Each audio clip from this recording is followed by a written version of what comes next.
Този пръстен ще е невероятен. Това е супер добро.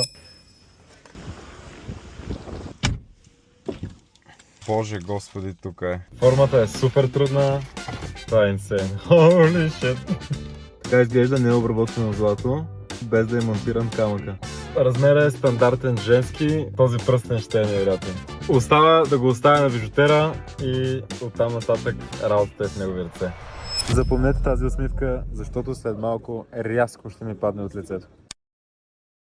Току-що ми се обади бижутера да ми каже, че човека, който полира пръстените, го е взел без да го попита и е махнал всичките зъбчета, всичките шипчета на розовите клонки. Този пръстен сега ще се претопи. Ще чакаме на ново 3 седмици, нова отливка на пръстена, буквално от нулата. Това е още една инвестиция от 1000 евро, само за златото. Просто нямам думи.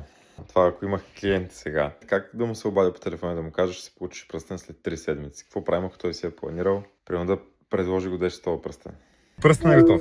Пръстен е готов и е уникален. Ето сами може да видите.